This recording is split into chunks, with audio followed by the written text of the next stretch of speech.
Usayisiwa usakulingana. Usumncane. Sanibona. Njani?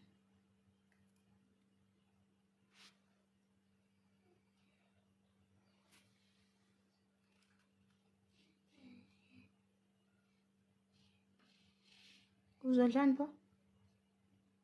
Uzodlani?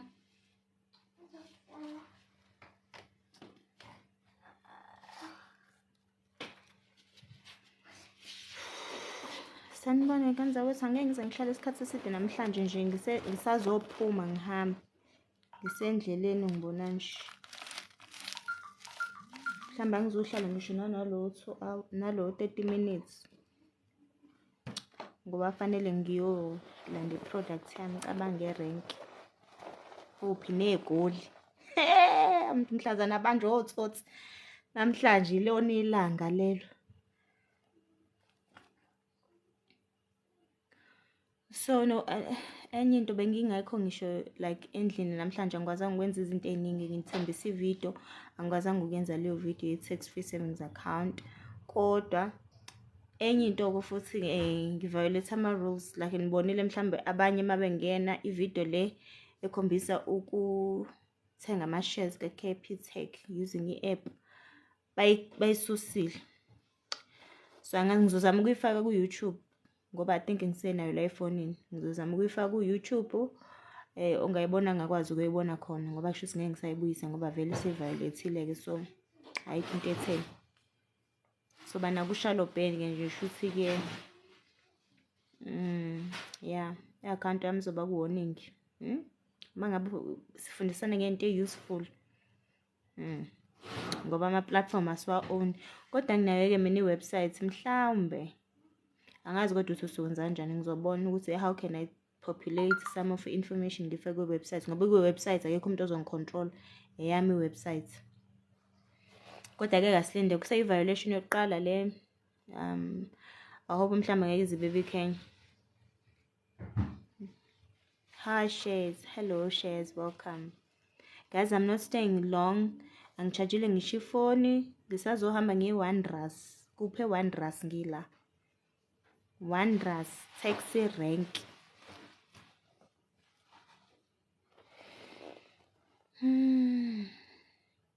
Hi shares, send investile send your download ama app. Ngiyathemba sayikhuluma conversation yokudownload i-app manje sesikhuluma ezinye izinto eziserious kabi njengokuthi nje imaphi ama-shares esiwathengile namhlanje imarket ivulile nje namhlanje imaphi ama-shares esiwathengile. Uyedwa kuphela umuntu engimbonile othengile ama-shares egroupini washare which is good. I just have ama-concerns amancane regarding imibuzo egroupini. Uku-investa ngenze kwethu it's a personal journey. Kulungile ukuthi mangabe sila sikhulume sifundisane ngoba mhlambe enye information sukuyizwe kokuqala kodwa ke kubalekile mina ukuthi mhlambe mawusu okay sinaba waiting for results manje uinvest namhlanje come on we can't expect ama results namhlanje. Okay right nokubona sisi I'm so interested. Okay fanele okay kulungile. Mhlambe hi Foxtrot unjani? What the name Foxtrot. Mina I know a pig trots like a pig trotter. Like yours is for a fox. Interesting. Oh, you bought Ultron. Ooh, well done. Yazi ukuthi mina okay. Namhlanje angikwazi ukuthi ngenze ama excuse more than anything ngoba mawufuna ukwenza into uyasithola isikhathi uyasenza isikhathi sokwenza leyo nto ukuthi nje ngenza ama excuse namhlanje. Ngenxa yezimo ezithile but angikwazi nje efoni yami bilokhu nje ishizila nje ko 20% namanje ku 22% ugesi ubungekho manje uhambe ngo6 ngithe ngena nje endlini ugesi wabukho wazi wabuya manje ngo8 so ke lokhu ngishizila nje ilanga lonke kodwa kusasa futhi kuzobe kubusy ngiya travel ngeMpumalanga nangalelanga but ngizoba right. Kusasa ngiyathemba ngizoba naso isikhathi intambama kakhulu ke. Bese ke mhlambe ngenza ama video ambalwa. Kodwa during the day ngizobe ngibusy ngempela zobe yikhala. Well done shares on buying Ultron. How many shares did you buy for Ultron? How many? Well done. I started investing with easy equities in 2014 when Purple Growth shares was 40 cents. Wow, Komblani. Wow. Form. Wow, I'm sure we're rich and kind. Manje siyakhala nje thina sathenga u-80 cent. Siyakhala. Egruphini kunembuzo. Umuntu uma ngabe bebuza ngiyacela ukuthi okay, asisi mhlawumbe umuntu lakho uyabuza lana ukuthi ama-shares wakho awaperformi kahle why? Ngicela ukuthi uma uzosho lokho ubhale ukuthi no, you can say like 10 or 15, it's okay. It's fine. There's nothing wrong even if you bought one. Khona umuntu engimaziyo mina othenge i-top 40 wathenga 1 share ku-top 40 ingane yona 19. You know? How like ufuna ukubona ukuthi awuzokwenza kanjani just nje to test for interest sake, for study sake. Mawubuza umbuzo la ngiyacela ukuthi ubhale ukuthi okay, mina ngithenge le share nale share Shoprite i-discam mhlambe ngoMay like ngicela ukubuza kwenzakalani or awaperform. Okay, at least mawubuze kanjalo kulula ukuthi okay, sengiyazi ukuthi okay uShoprite it's this industry and ngiyakwazi uku-advise based on the industry ukuthi what is happening kule industry, why is it slow, why things are not doing well, is there a scandal, is there something eyenzakalile. But ama-businesses manje they're only recovering. Akekho umuntu osay yabo yeah kusaphunya ku-COVID manje sa-pick up. Yeah, you must buy more shares soon. You must buy more shares.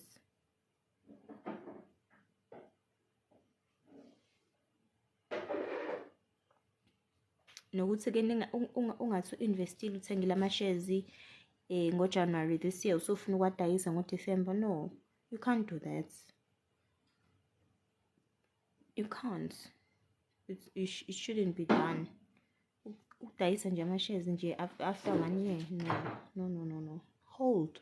You hold for 5 years, 10 years, 15 years uzobona umahluko obhekile lapho. Because manje wena mawuthengisa ama-shares akho like asa-fresh nje.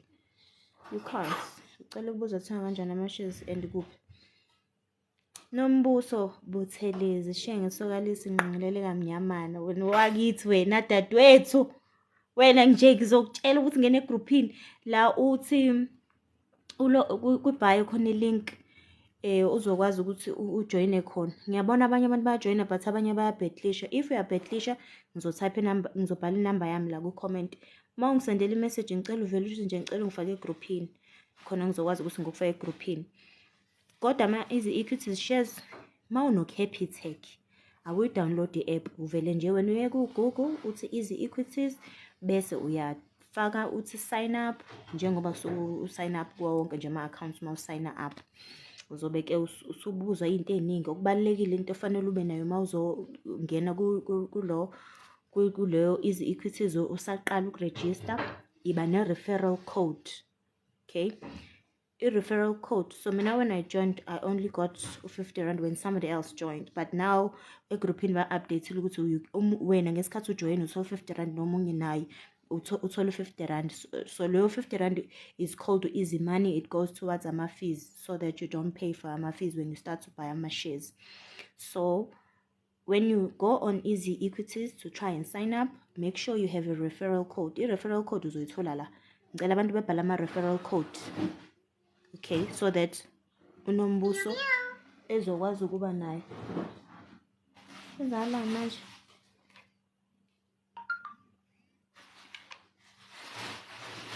Ezokwazi ukuba ne-referral code mase siyo sign up. And then mase uthatha lawo ma-login details wakho uye ku-Capitec app wakho manje. Ku-Capitec app wakho kuzoba khona i-widget lapha ebhale easy equities. Uma ungayiboni leyo widget aka easy equities ngoba isi-already linked. Mhlawumbe ubuyibona nje into easy equities ebovana nje ku-Capitec app ungazani ukuthi wenzani ngoba uma ungena kuyo awukwazi vele ukulogina ngoba unawo ama-credentials. Yilawo ma-credentials uzobe usuwafaka-ke. Uma ungayiboni leyo widget yake easy equities ngena ku-explore khona lapho phakathi uzoyibona uzoyithola khona i-widget easy equities. Then usuyalogina-ke uzobe usongenile-ke lapho ku-easy equities. Uma usebenzisa easy equities or uCapitec you don't need to fund i-account yakho. So imali ekhona ku-Capitec kwakho iyona imali ozothenga ngayo ama-shares. Okay, ukuthi uthenga ngapha ama-shares akhona ama-video engiwenzile. I hope awaviolate ama-rules aka-TikTok. So akhona ama-video engikhombisa khona ukuthi mina imaphi ama-shares engiwathengile. Donovan, what are my thoughts on Shoprite shares? I'll give you my thoughts just now.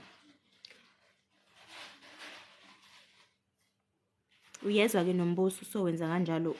When you get to Capitec app, uzobe usungena usuthenga ama-shares. Ma ungena le app le video le abayiremovile namhlanje iyona bechaza kahle. Ngizozama ukuyifaka kwenye platform mhlawumbe YouTube nasegroupini kodwa ngizoyifaka ku WhatsApp. Bese uyabona ukuthi unavigate kanjani kodwa kona kulula. Ma ungena ku-easy equities le mali onayo sisi mhlawumbe no 500.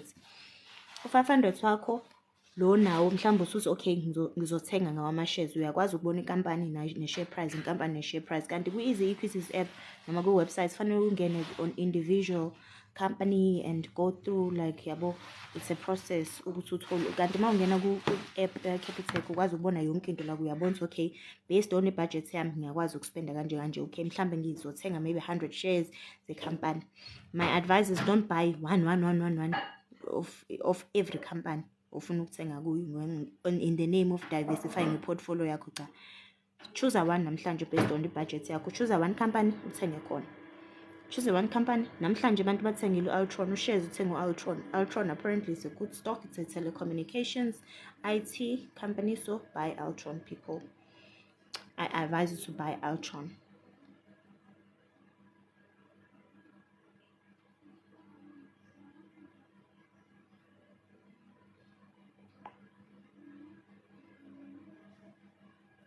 Ngiyathemba nguphendulile umbuzo wakho.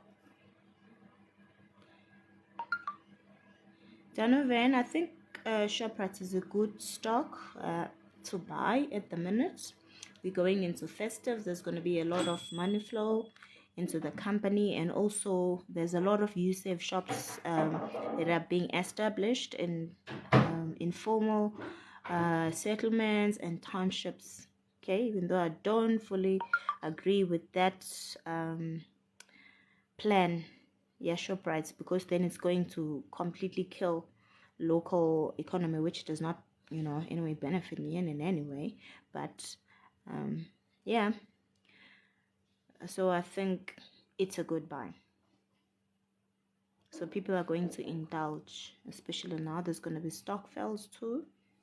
So think about that. A lot of that is going to happen around November, December. I also missed also in 2018 when they dropped to 20 rand, but I hope in this recession they will drop to I'm the one that benefited in Sasol shares when that drop happened, but it wasn't in 2018, it was in 2020. Is there any available shares in SAB company? I'm not sure. Please do research. Here we're focusing on just SAB, not SAB, easy equities, stocks starting up, learning how to navigate on the platform, getting to know information, how to buy shares, why you buy shares, and other things nje, just ukuthi sicathulisane futhi kakhulukazi ngesizulu sichazelane kahle ngoba isingisi akusona sethu mina ngisangihlula. Please advise ngama-shares we-Woolworths. I want to invest. Thanks in advance. I'm personally holding u-Woolworths u-green okwamanje ngoba ngamthenga usashipile, so umthenge futhi awuduri, umthenge nje kahle bhuti Mahlatse. Akhona kanjani ama-shares a month, a year, or a couple of years? Okay, so ama-shares akhokha into ebizwa ngama-dividends. Ama-dividends ingxenye ye-profit eyenziwe inkampani. Asithi nangu Shoprite njengoba manje zonke iy'tokufela ayizothenga khona bazokwenza inzuzo-ke yenkampani ayizofana unyaka nonyaka. So i-board yakhona izohlala phansi ibona ukuthi okay nazi imali zethu ama-financials senze kahle ngenxa yalokhu nalokhu. Naba abantu ama-shareholders abanama-shares ke wena unama-shares awu-1000 aka-Shoprite bathi okay sizonikeza ama-shareholders le percentage-ke. Ngichazile nayo futhi kwi-video khona la ku-TikTok ukuthi yini ama-dividends acalculate-wa kanjani. Bese-ke wena njenge-shareholder uzothola ama-dividends, bazokunikeza i-percentage ye-profit bese ngokwama-shares wena onawo bazokunika per share i-profit per share. Wena-ke kusho ukuthi uma unama-shares amaningi ku-Shoprite uzozuza kangconywana. Uma uneshare elilodwa kusho ukuthi uzothola lowo 25 cent nje kube ulowo tiki owutholayo. So kubalulekile ukuthi yikho ngithi uma uthenga ama-shares ungavele uthenge 1 thenga isamba ukuze uma uthola i-benefit ekhule uzokwazi ukuthola imali ebhekile.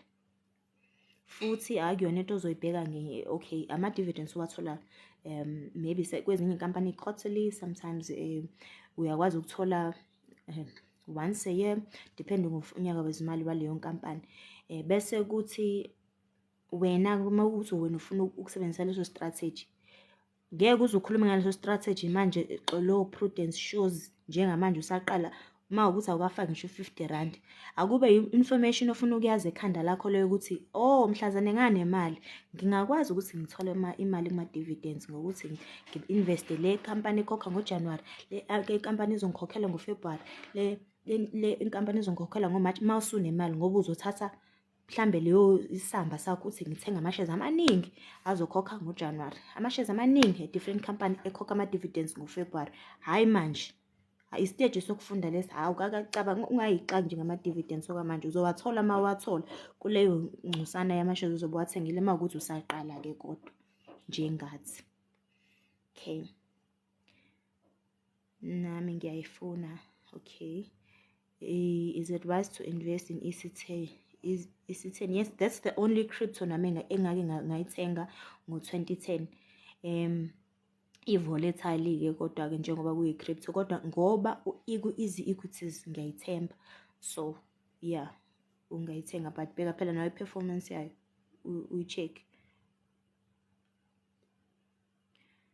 Ngicela ngifake please egroupini, joyina yikwibhayo uma uhluleka uze la bazokunika inamba yami nami uzoyithola. Ikhona futhi kwenye i-profile yami ebizwa no Musa Precious Buthulezi Pesopreneur, but I will write it again before I leave. I-referral code siyithola kephi on the app, ikhona kuma-videos wami i-referral code kodwa ngicela ukuthi uthathe yomuntu ozoyibhala la. Ikhona umuntu oseke wayibhala i-referral code la if I'm not mistaken. Ngicela niwabhala ama-referral code ingenza kwethu khona sizokwazi ukuthi sibenefit.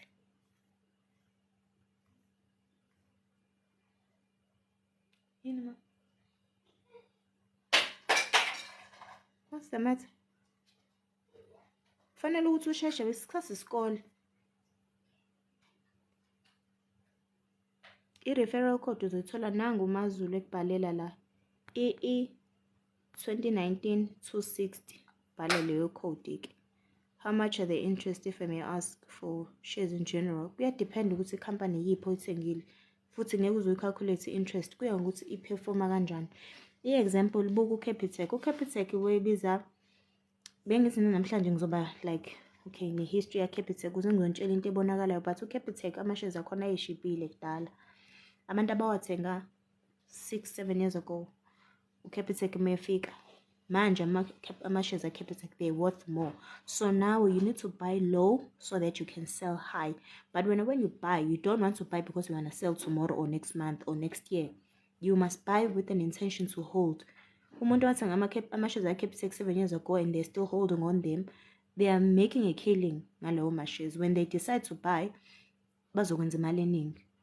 An example, typical example, mhlambe ishare ya-Capitec was 1 rand, namhlanje it would be more worth 10 rand. Chances are izonyuka futhi ngoba they are having more branch, they are getting more people, kanjalo kanjalo. Another good stock would be like Time Bank. Time Bank namazi ukuthi okwamanje usasebenza operator uPick n Pay naku-Boxer, but is that the only place where they want him to expand? Because okwamanje they are still targeting the black community as their major clients. Banayo credit facility which recently opened, I think this year. Not a lot of people are utilizing that credit facility right now because abantu abazi about Time Bank, but people are going to know Time Bank the same way that they know Capitec right now.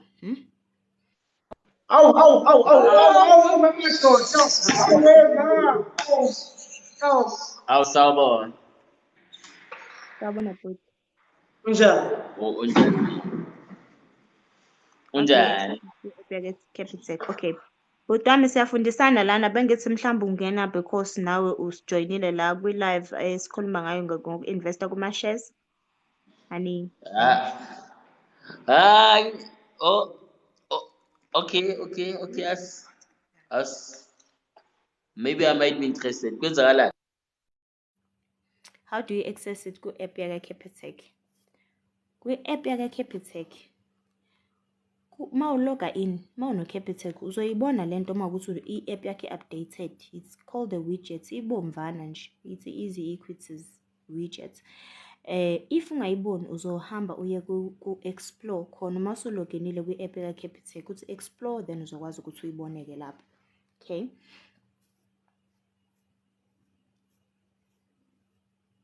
Does Time Bank have shares? Yes, Michael. Time Bank has shares. They're under ARC, African Rainbow Capital. It's Patrice Mutsipe's baby, right? So if you are not sure nge-share ukuthi ilistwe njengaliphi igama ku-Johannesburg Stock Exchange, iya ku-Google uthi what is Time Bank shares on JSE, bazokutshela what is Steers shares in JSE. Uhlekani Ghost. Serious. Uhlekani nempela. Keep, please. Time Bank does ARC ngiyakutshela ke manje, African Rainbow Capital. Buy those shares, so they are very good shares to buy right now. Yes, on Easy Equities. It's iyona platform esisebenzisayo lesikhuluma ngayo. On Easy Equity. I fully invested all my money. Okay. Mesh bar. I'm also holding mesh bars. Hello, Okay. how are you? I'm good, Lebahang. How are you? No fresh complaints. I still have the old ones. Yeah. What's happening? Okay, now I just wanna venture into the topic about investing. There's this Okay. EC10. I Yeah. think it's a company that combined wonke ama cryptocurrencies, which Mm-hmm. is their shares at the moment are very cheap. And mangithi ngiyabheka, I think crypto is going to take over from now. What is happening, it's blooming like nobody's business. If people Mm-hmm. they can also run to it, I think it might benefit in 1 or 2 years if you Mm-hmm. can see the things the way they are. Saying I just heard, I think it was before yesterday or last week, where they have introduced the payment of the cryptocurrencies guma pick and pay. So Yeah, once rich. the sure, yeah, once they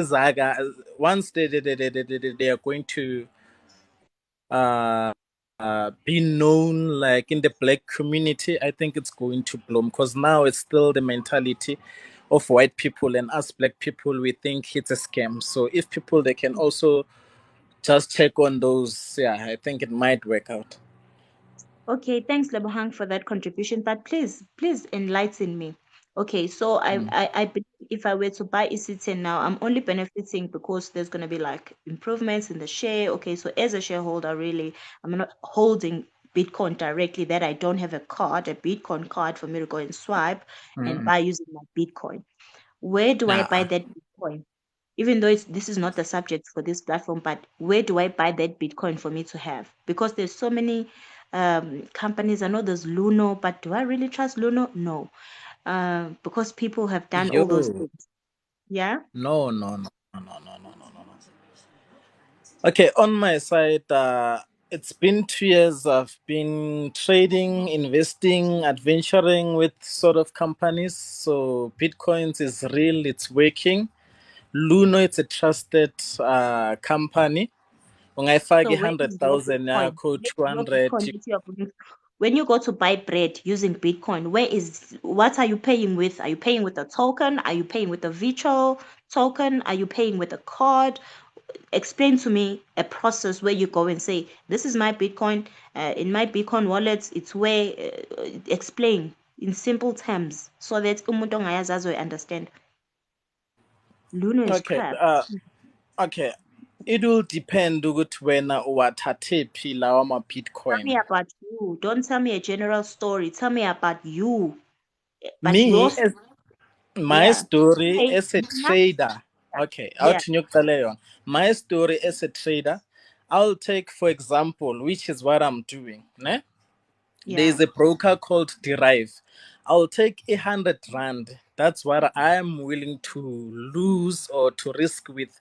Ukuze 100 rand converted to Bitcoin, I need iluno, which is a middle person between the broker and the Capitec. So Luno is working like a bank, which at the moment is something ehambe moyeng. So it can be able to take leo mali yakho in rands and convert it to bitcoins. Whatever that you're going to do into that broker where we're playing with imali, we're trading with it. Once ibuyi imali yakho yami, let's say I won. Normally I make boma 2.5, 3,000. I normally risk ngabo 100 or 200. Once I have that 2.5, it Okay, comes in wait. When you say bitcoins.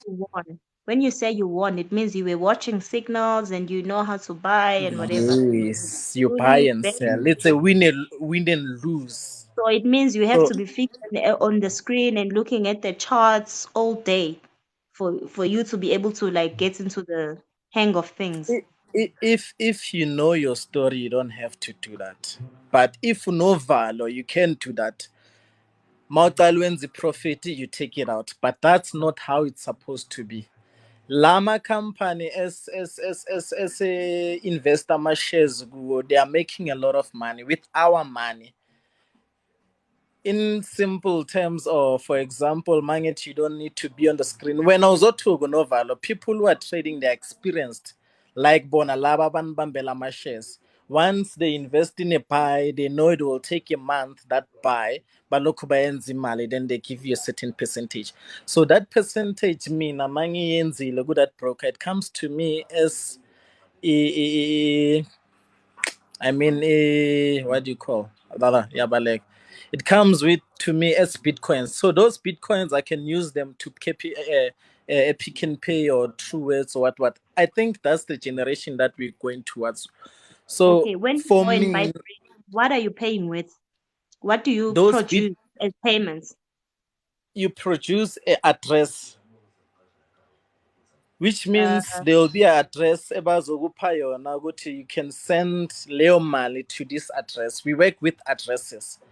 So okay, Epic and Pay kuzoba an address where you can send your bitcoins to that address. okay, But I just heard go to like overseas sokunama ATMs wakhona with bitcoins. And another thing which I know people are just skeptic. Everything that comes to us black people, even if it's an opportunity, yeah, everything it's a scam. There's yeah, this company called Novatech. I know I want to buy a Mama Triple M's or what. But guys, I've been making money. I'm investing with it. It's about 2 years. The company is 3 years. So if you're a risk taker, go and have a look on it. Search about it on YouTube. It's called Novatech FX. Or go on Google. Or if you don't mind, just inbox me. You need to make to use money to make money, guys. We don't need to work but then actually. we don't want to be putting in 10,000 on something and then at the end of the You day your don't money is gone. and I don't need to come in your platform and tell people about something that I know it's going or I'm risking. Isn't that we're talking about easy equity? At this Yeah, moment, I'm with my girlfriend. She also doesn't know what is easy equity. yeah. I'm a risk taker. I've done that. I've did that. Equity, I know it's here to stay. It's something that is linked to Abu what do you call Capitec, Abu Discovery. You get it everywhere. So yeah, we need money to Yeah, make Lebona, money. I mean, I feel okay. Maybe Mina is no, okay. Mina personal, my Yeah. risk appetites has not driven me to be pulled more towards the crypto side because I feel like I don't understand it enough. And if I don't understand something well enough, I don't feel confident in putting my money there because I always say this: if you put your money on something that you don't understand, it's like trying to score a goal. You are in front of a goalkeeper, but you have literally closed your eyes. Like you take a Uh, chance with your eyes closed, shut. you know, Maybe you know, you know. as you progress, like I feel like when you are into equities like shares, it's because they DIY. I think it plants a certain understanding regarding investing. So I think it's like the basic. It's like grade 1 of investing, and I feel like crypto is like maybe like grade 12 or something. No, it's levels. You know, Yeah. le level oguyo at this moment about shares, there's somebody who's investing ne Capitec in a way that uyibekile imali, it's fixed, and he's getting or she's getting interest on whatever amount ayifakile annually. Do you know how many percent does Capitec or ABSA or whatever bank gives you annually? You can find maybe uthola 1% or 3% ya whatever amount ozabe uyifekile. Nayo lawa ma-shares okhuluma ngawo equity, it's another level, which is somebody o-investe ku-Capitec angeke understand. So if you invest again in crypto, it's another level, which is third. I can say it's first ilaba ba-investor kuma Capitec. Second, yini investor kuma easy equity, because you are not in a rush. You are expecting to make money or a profit in about 3 years or 4 years times. So abo, if you invest in cryptocurrencies, it's something that you know you're going to make money. You don't need to wait for a year Okay, or two sanibonani njani? years. Siyaphila njani, Michael? Ngiyaphila. Ya, ngicela ukungena emlomeni kancane ne. Mhm. In terms, ya, uLebogang ngiyamuzwa ngendlela akhuluma ngayo ne. Of which nami ngike ngatrade before like years back yabo. So bengitrade Mm. ku-derive. So I've realized ukuthi training is very risky yabo. Especially psychological yabo. So Mm. I've decided ukuthi ngathi ngaquit yabo. Because nakhona I don't even have like spare money to trade yabo izinto ezikanjalo. There's a Mm. lot kahle kahle in trading yabo. So I've Mm. decided ngathi ukungena Emotional sport. kuma stocks. Sorry? Mm. I'm saying it's an emotional thing to invest, especially because Yeah, it involves money. it's very yeah, it's very trading is very risky and in stress is cool yabo. So ngathi ukuthi okay singene kuma crypto especially kuma stocks yabo. So as uLebang mentioned ukuthi it depends nge-investment ukuthi ufake emalini. So my concern was like I mean my concern ku-easy equity kuma stocks kahle kahle in general ukuthi Mm. apha ama-interest angakanani. So yinto like engi-concern ngayo uyabo, because mina kulunu so far azange ngafaka imali eningi, but sengizwa ama-red flags amaningi ngayo ilunu. Kunabanye abafaka imali eningi, they don't get ama-withdrawals wabo yabo, izinto ezikanjalo.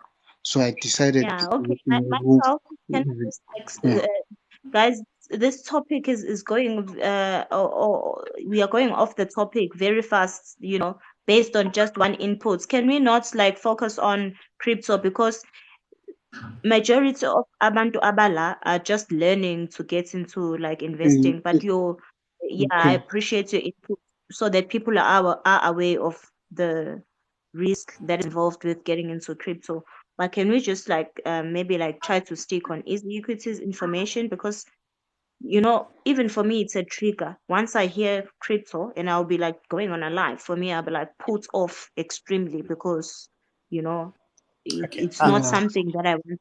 Yeah. So Okay. as new people who may be having 50 rands to invest in, I think it's safe to stay on equities and trying to learn from there. Maybe people will then realize that, oh, okay, this is how it works. This is how investing is like, and then maybe they would want to have an appetite for a bigger risk. Okay. Okay. Yeah. Sisters, sisters, I don't think I did go off the topic that much. I said people they should go to EC10. Go to EC10. It's on easy equity. It's not something Yeah. that is of EasyEquity. I'm talking about crypto because EC10 it's combining those currency, guma bitcoins or go crypto, which are growing. So really, if you start buying some shares now, ngabo 50 Okay. rand, I think after a year or two it will grow. Okay. Okay. Okay, Leboha. Uyaqala namhlanje ukusijoin? Are you joining Yeah, today for the first time? yes, Okay, ngiyacala. okay, understandable. Ngoba yazi ukuthi le live siqale last week. So last week beku just i-introduction ukuthi yini izi-equity sihamba yabo nge-step. Namhlanje fanele sikhulume ukuthi yini u-tax free savings account. Ngoba ngithi uma ungena ku-easy equities automatically uma usayina up unikezwa ama-account awu-4. Your Yeah, ZAR account, your USD account, your easy properties and your TFSA. yeah. Yabo? Yeah. Okay, ngicela ukubuza ne. Take a Sabbath. Ngicela Angeke ukubuza sasikhuluma isiphelele lezulu bakwethu. Isingisi nje suke sesisifakele uku-accommodate abantu kodwa thina sikhuluma isiZulu lana sisazi isingisi thina shamazi. isingisi nathi asisazi. Okay, So ngicela ngicela ukubuza ukubuza ne. nami la ku Okay, ngicela EasyEquity. ukubuza. Sorry, Okay, boss. buza. Sorry, my bro. Sorry, Michael. On EasyEquity, there's a part where you can invest in properties. How does it work? Because I don't think it's a lose on that one compared to investing in some companies. Mbuza wena sisters. Then I'm out. Okay, so nami angakathenga ama-shares bengithenga ngizowathenga namhlanje makethe mayivula kwasho ukuthi nganey'ndlela ey'ningi-ke Kuma namhlanje ekugcine properties. ngingakwazanga ukuthi ngibe online. Kodwa ku-easy properties it's like kufanele u-activate i-account yakho kuqala you need to activate i-account yakho so that uzokwazi ukuthi uthenge. So ngayi-activate kudala i-account yami yaku-easy properties ukuthi angikaze ngize ngithenge. So there is a list of properties in different areas, Sandown, Cape Town, Are they different. expensive? So iPhone above 50 no, rand, they're 100 not rand. You should expensive. come with a package. It's the same thing as you can buy njengoba uthenga ama-shares, njengoba ungathenga ishare ngo-10 rand noma ngo-1 rand. Nakhona i-same thing uthenga even i-fraction ye-share uyakwazi ukuyithenga. So uyakhetha wena ukuthi uthenga ngamalini ngokwe-budget yakho. The same way owenza ngayo noma u-investa ngama-equities khona la uthenga ama-shares.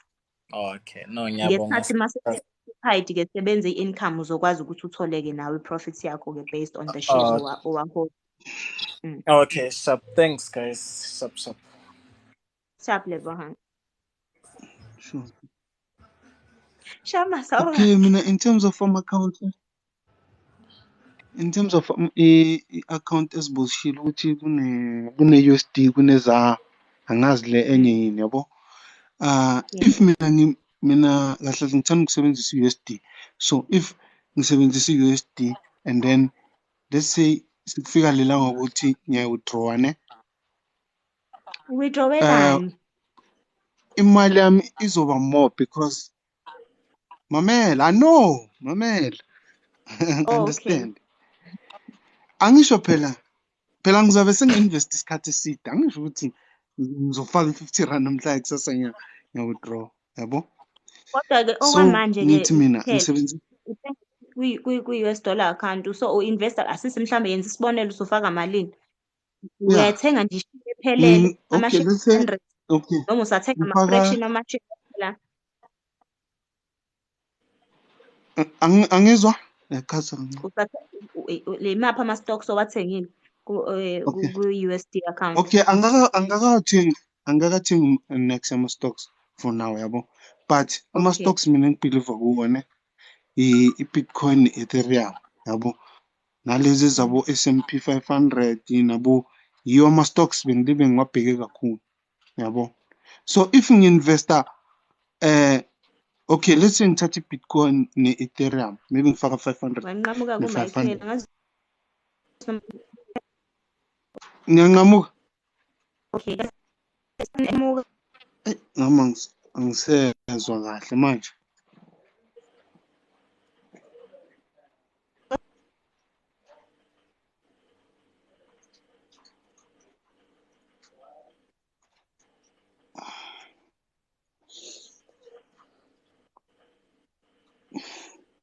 Hello?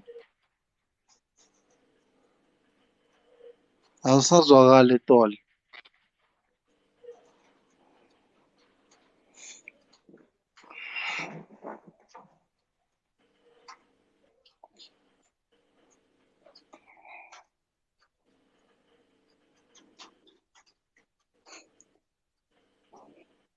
Hello? Ayi, mina angisezwa lutho. Ijeme nokujama.